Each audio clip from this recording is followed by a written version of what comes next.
Disclaimer. Please forgive me now if there are any mispronunciations in this video.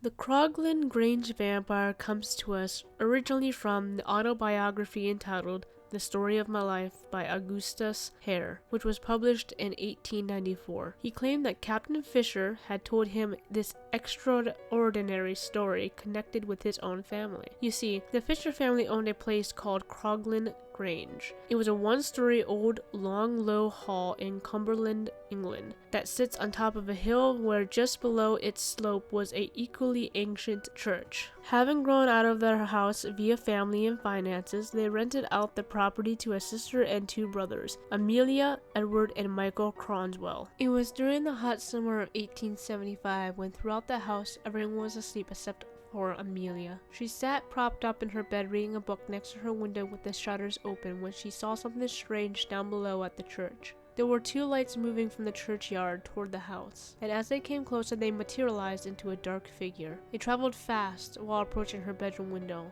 frightening her. She leapt out of bed to escape, but she turned instead and saw a hideous brown face, the color of withered leaves, pressing against the glass, and two red eyes like burning coals were fixed directly on her. The sound of scratching could be heard, and she realized it was the creature using its long fingernails to pick up the lead from around the window frame to get in. The window opened and the creature made its way inside, darting across the room and biting her neck. She screamed in agony and fear, earning the attention of her brothers who smashed open the locked door. Once inside, the creature fled.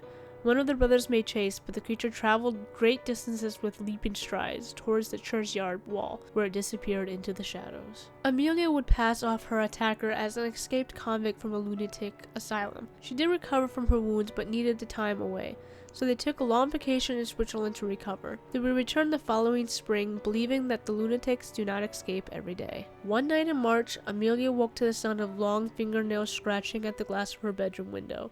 Looking up, she saw the ancient face with its burning eyes staring down at her. She screamed, which would immediately bring her brothers in. This time, as they chased the creature, one discharged a gunshot and hit the creature in the leg, but it vanished into the shadows of the churchyard. The next day, with the help of some neighbors, they went to the church, opened the vault, and found several coffins mostly damaged except for one, whose lid was loose. Inside was the creature with a fresh bullet wound still in its leg.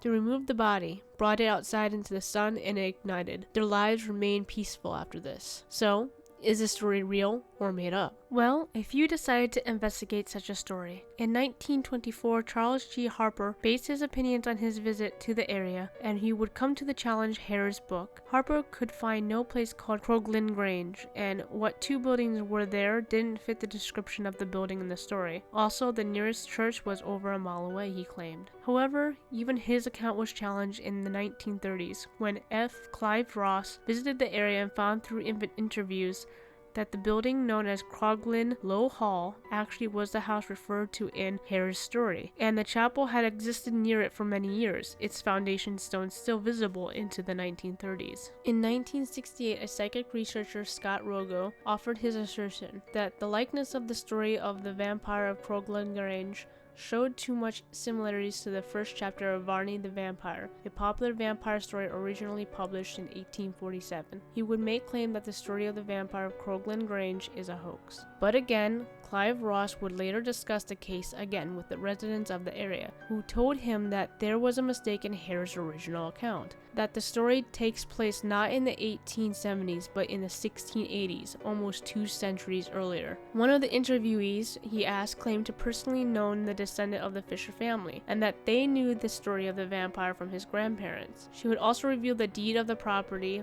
states until 1720, Croglin Low Hall was Croglin Grange. As of the most recent investigation into Croglin vampire, journalist Lionel Fanthorpe founded his results suggested that some of the events could be genuine, though I couldn't find much of his results mentioned. What do you think? Did you enjoy this video? Want to support this channel? Feel free to check out my Patreon page where I create content on cryptids, serial killers, alien abductions, hauntings, and much more. Can support me there? Like, comment, and subscribe here.